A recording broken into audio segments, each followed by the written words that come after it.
ఓయ్ నేస్తమా, నేను బ్రతికున్నప్పుడు నాకు నేనే రాసుకుంటున్నా ఈ మరణ వాంగ్మూలం. చావు ఎప్పుడు వస్తుందో తెలియదు, ఏ రూపంలో వస్తుందో తెలియదు. అందుకే నాకు నేను రాసుకున్న ఈ లేఖ, ఇది నా మరణ వాంగ్మూలం. కవిత రూపంలో నేను చనిపోయాక నా చుట్టూ దొంగ ఏడుపులు ఏడవకండి. ఎందుకంటే నేను బ్రతికి ఉన్నప్పుడు నా వాళ్ళు ఎవరో పరాయి వాళ్ళు ఎవరో చూశాను కాబట్టి.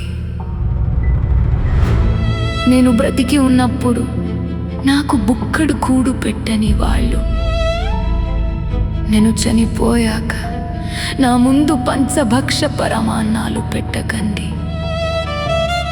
నా బరువు బాధ్యతలను మోయని వాళ్ళు నా పాడేని మోయకండి, మీకు పుణ్యం వస్తుందని.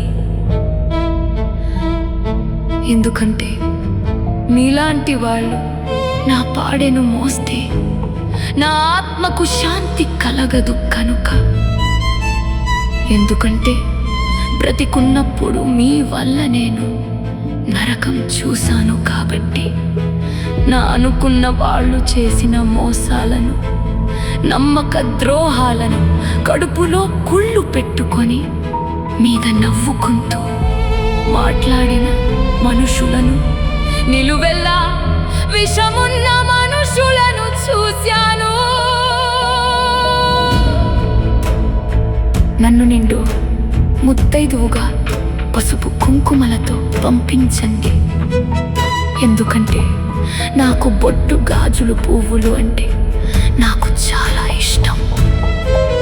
ఒక్క విషయం మరిచేరు, నాకు తలగడలేనిదే నిదుర పట్టదు. అందుకే నా పాడే పైన తలగడ ఎత్తుగా పెట్టి నిద్రపుచ్చండి.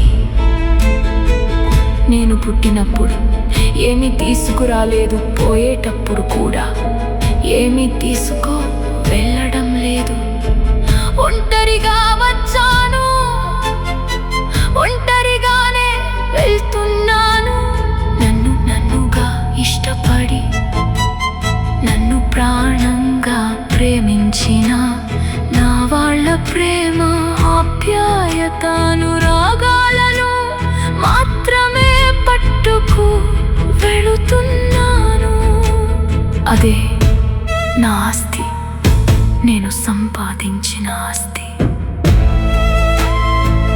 నేను చనిపోయాక నన్ను చూసి ఏడవకండి.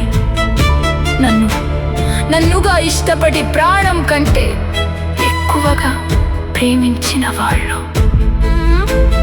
నేను చనిపోయాక నా దిన కర్మలకు పెట్టే భోజనాలు అనాథ పిల్లలకు పెట్టండి.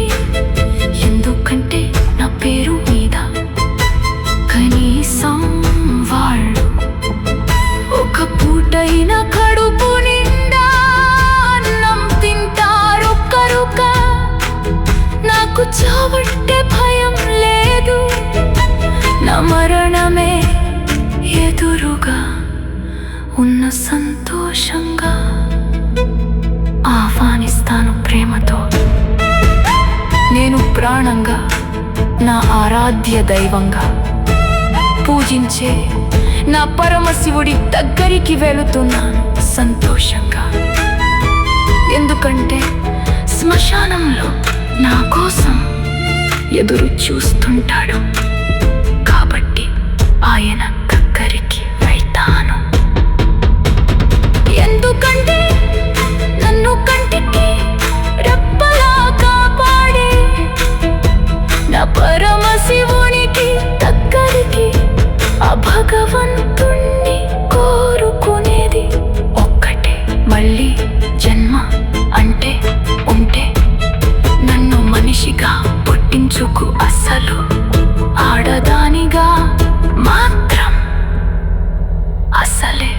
పట్టించకు అని.